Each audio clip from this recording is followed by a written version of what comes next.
सभी साथियों को मेरा प्रणाम।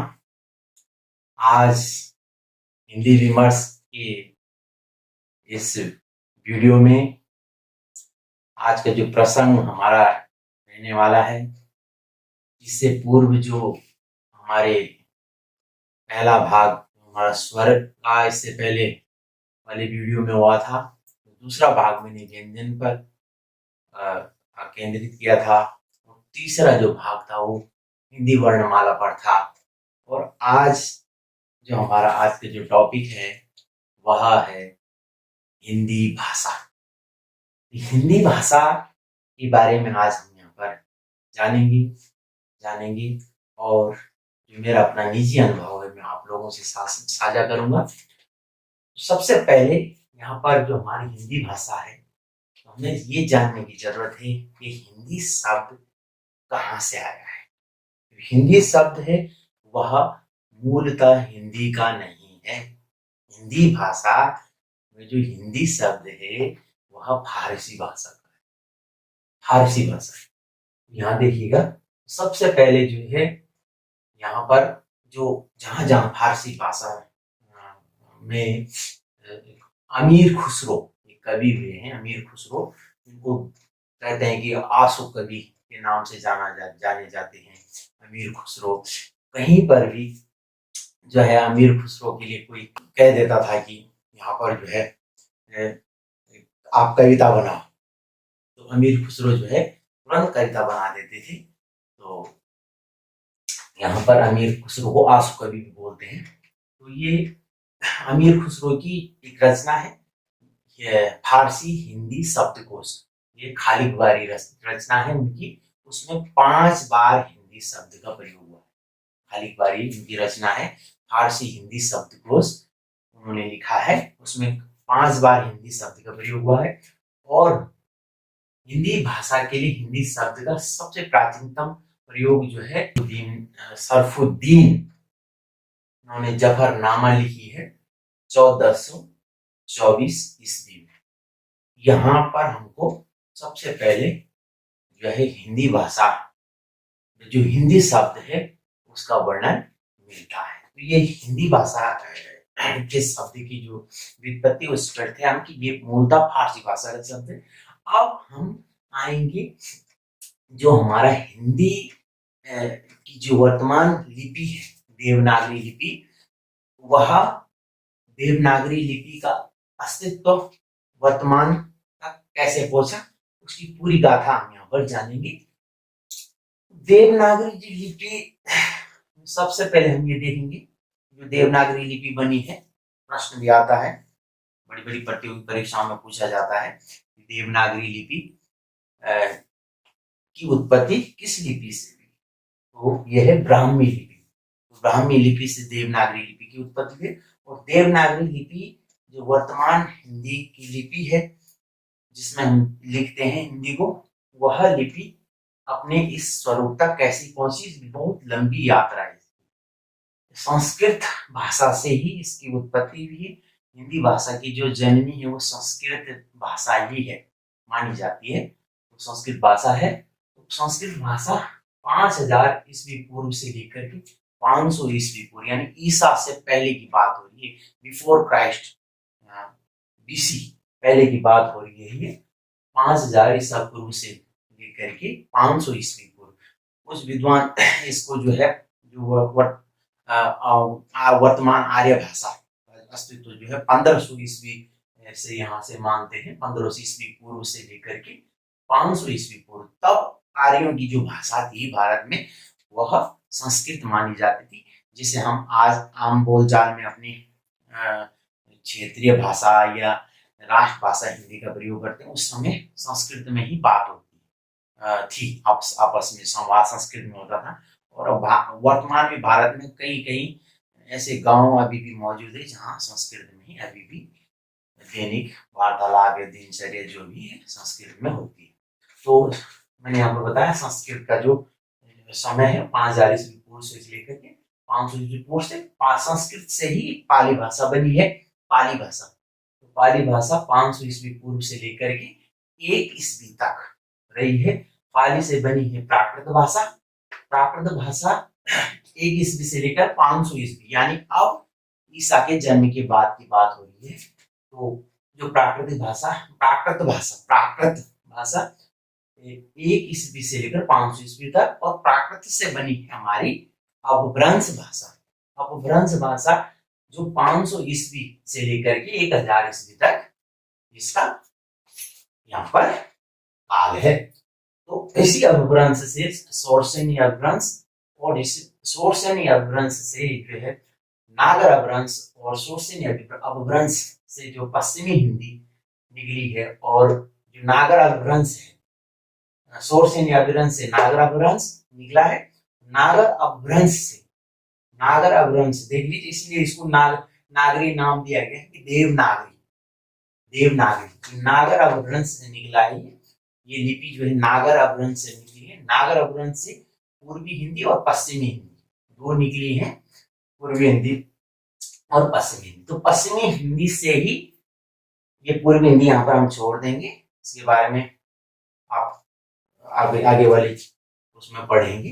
पूर्वी हिंदी और यहाँ पर है पश्चिमी हिंदी, ये दोनों जो है नागर अपभ्रंश से निकली है। तो पश्चिमी हिंदी से हम आगे बढ़ेंगे, क्योंकि हमारा टॉपिक आज हिंदी पर, भाषा पर आधारित। तो पश्चिमी हिंदी से जो है खड़ी बोली की उत्पत्ति हुई है, जिसे पौरवी भी बोलते हैं।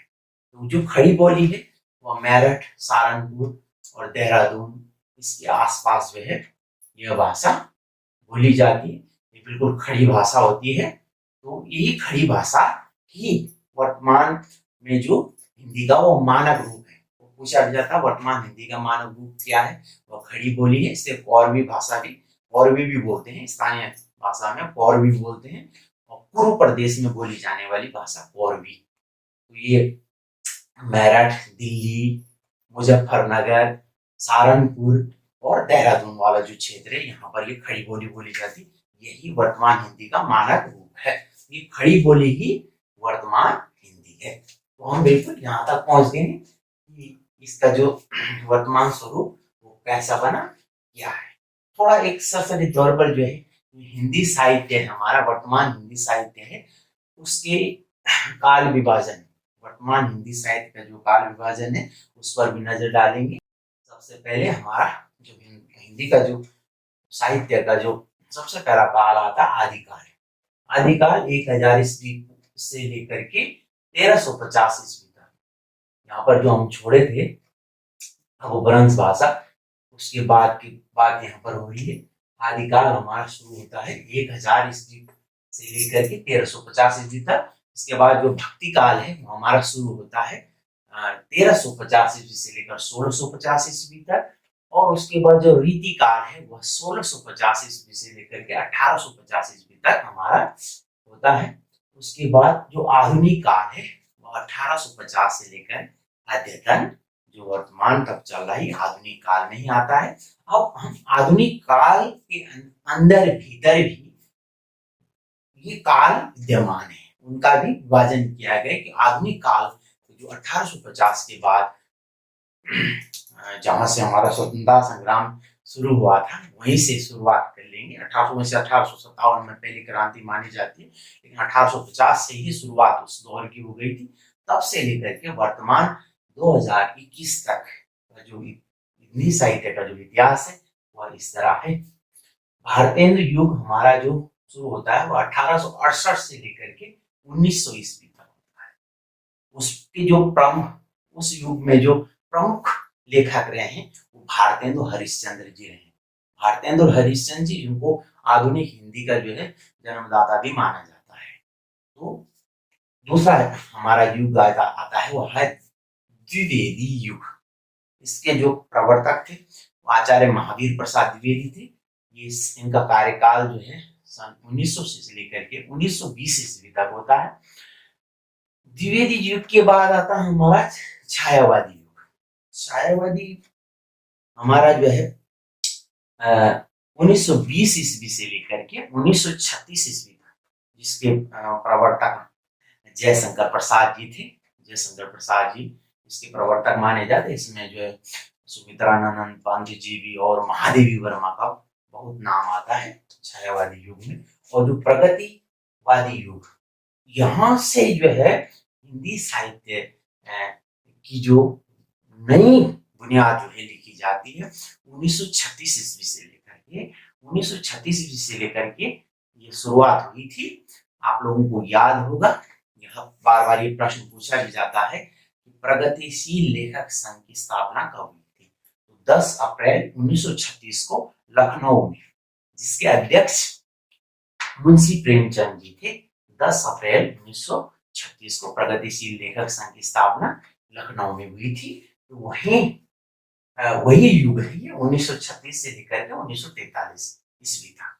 अब देखेंगे इस समय जो है, आप देख रहे हैं कि भारत में जो स्वतंत्रता आंदोलन और जो आधुनिक विचारधारा और जो विश्व में उस समय जो है धीरे धीरे जो मार्क्सवादी और जो साम्यवादी विचारधारा थी वह धीरे धीरे जो है प्रसार पा रही थी। इस दौर में जो है ये लेखकों, प्रगतिशील सोच के लोगों ने एक संघ बनाया और प्रगतिशील रचनाएं इस दौर में हुई हैं। प्रगतिशील से मतलब तात्पर्य ये है कि इससे पहले जो रचनाएं हुई हैं वह परंपरागत रचनाएं हैं।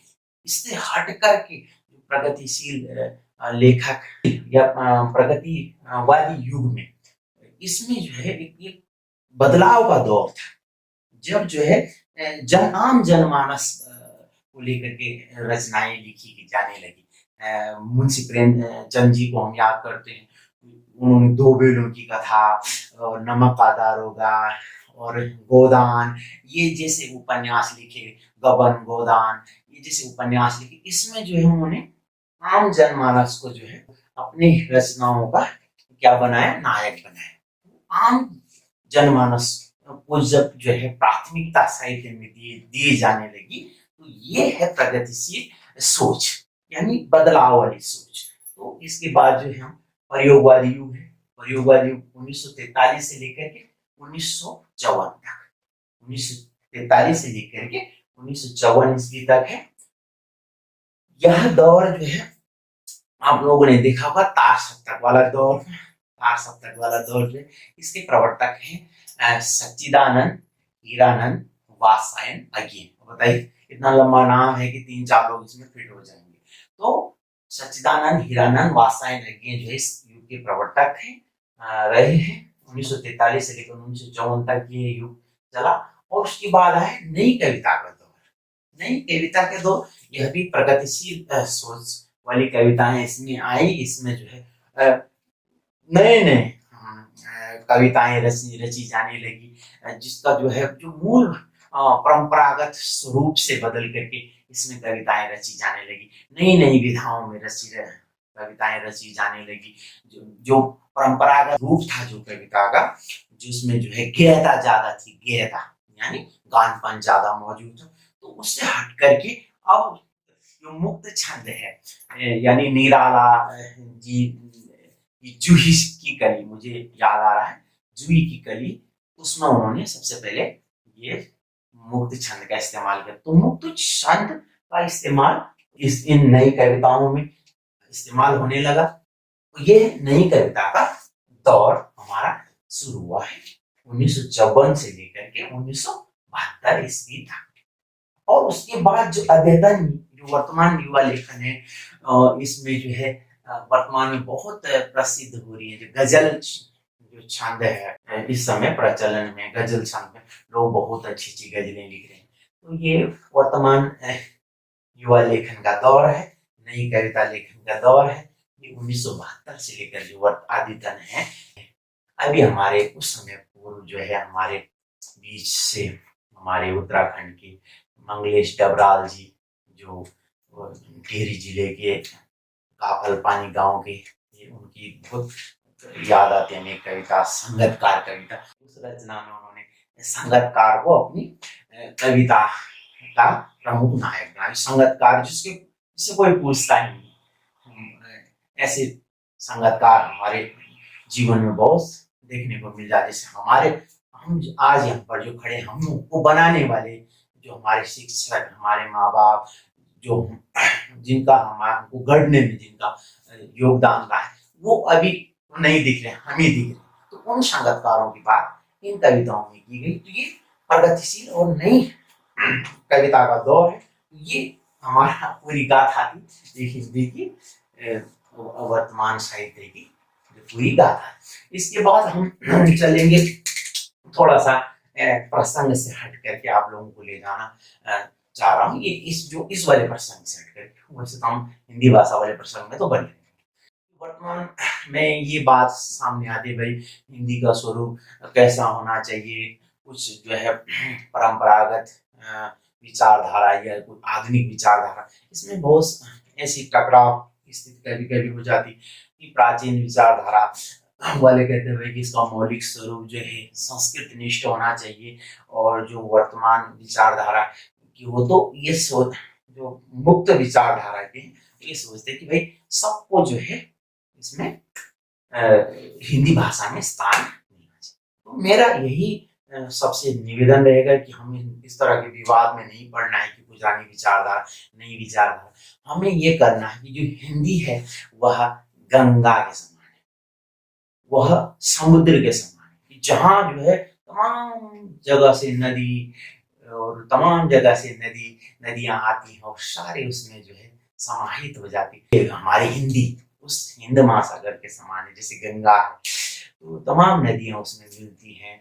कहाँ गौमुख से शुरू होती है और जो है यहाँ आपकी जो है गंगा सागर तक यात्रा करती, तो उसमें सब कुछ समाहित होता है। तो पूरी जो हमारी भारतीयता है वो उसको लेकर के हमने चलना है, जिसमें हमारे उर्दू भाषा के शब्द भी हों, जिसमें संस्कृत भाषा के शब्द भी हों, जिसमें जो है आंग्ल भाषा के शब्द भी अगर प्रचलन में है तो वो भी आए, हमारे देशज भाषा के भी जिसमें शब्द आए।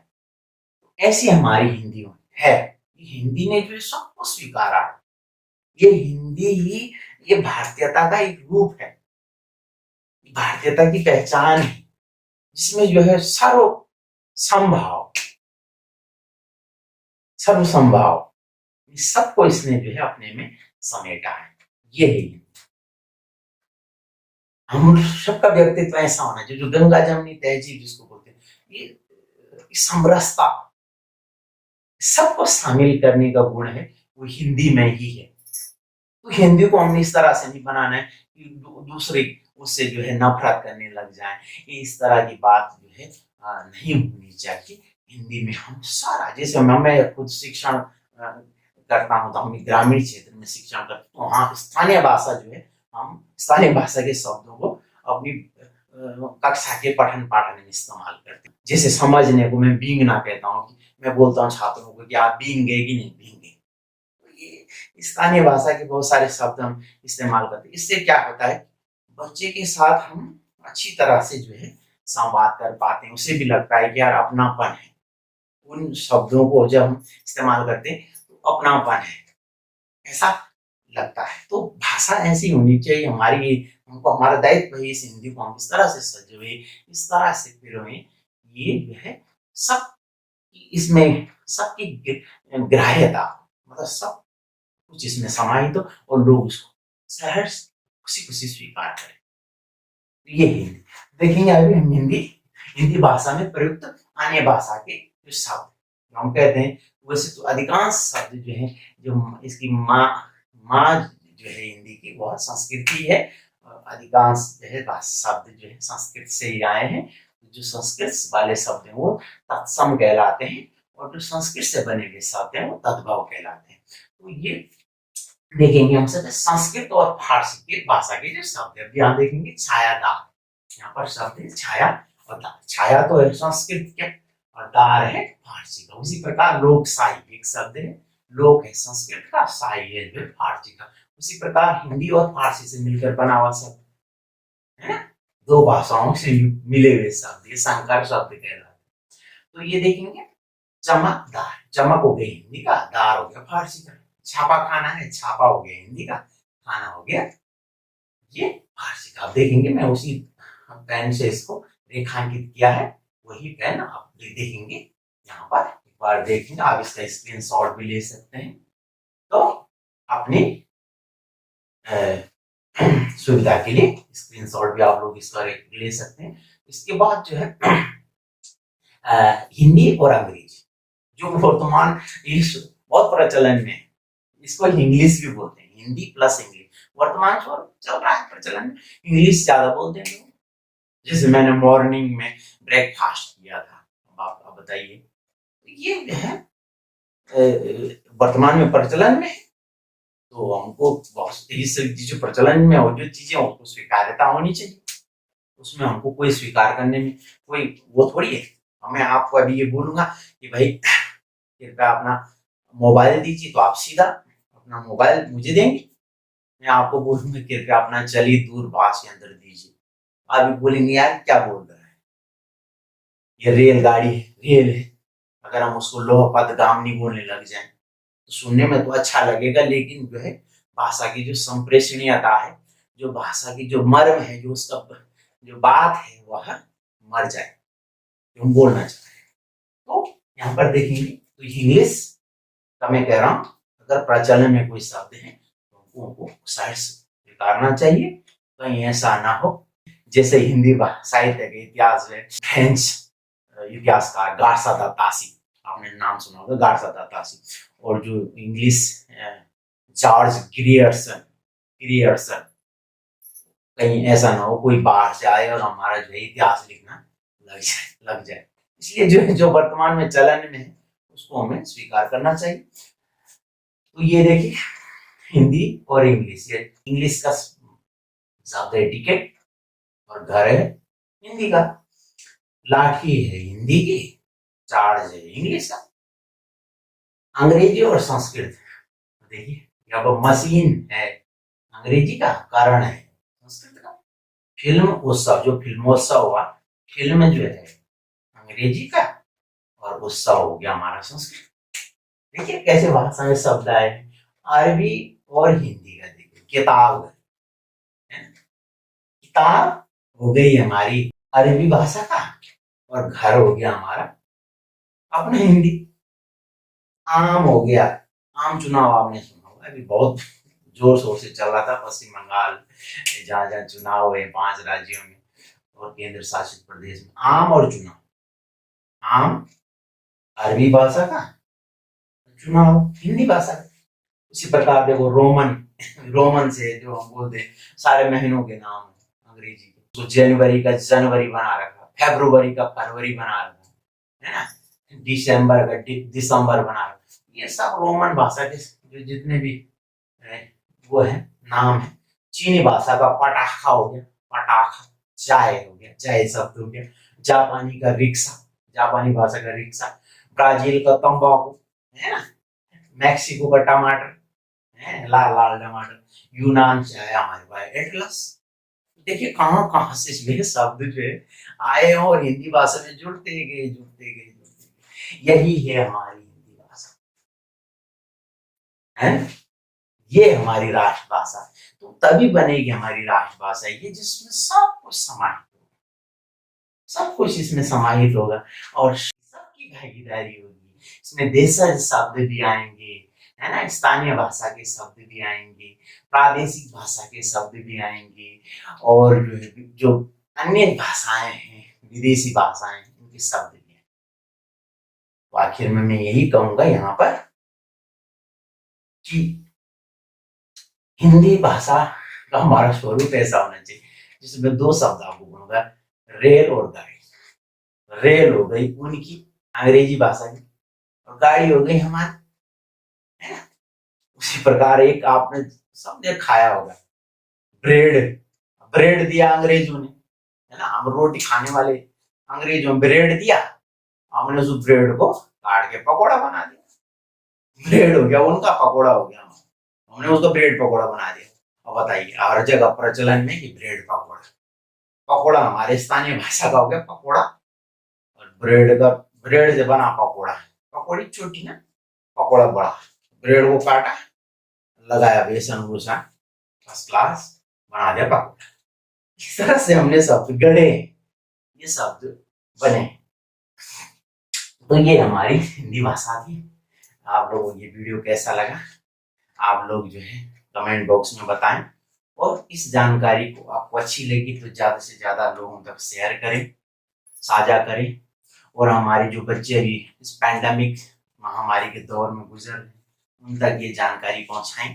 अंत में हिंदी भाषा में जो ब्रज भाषा का बहुत हिंदी साहित्य में बहुत जो है उसका योगदान है। तो आप लोगों ने देखा होगा रसखान, अब जब ये धार्मिक रूप से तो इस्लाम धर्म से थे, उनका मूल नाम सैयद इब्राहिम रसखान का मूल नाम बहुत सारे लोग नहीं जानते, और वो कृष्ण भक्त हुए, है ना, खान इस्लाम के मानने वाले, और वो कृष्ण भक्त, कृष्ण को उन्होंने अपना आराध्य माना। तो उसी का मैं एक सवैया आप लोगों को सुनाना चाहता हूँ, रसखान जी का एक सवैया। तो सुनिए किस तरह से जो है ये हिंदी की खूबसूरती देखिए ना। मानुष होत वही रस खान बसो, ब्रिज गोकुल गांव के ग्वार, जो पशु होत कहा बसु, मेरु चरो नित नंद की धेनु मजार, पाहन होत वही गिरि को, जो कियो हरि छत्र पुरंदर धारण, जो खग होत बसेरु करो, मिल कालंदी कूल कदम्ब की डार। आप सभी का बहुत बहुत धन्यवाद। जय हिंद।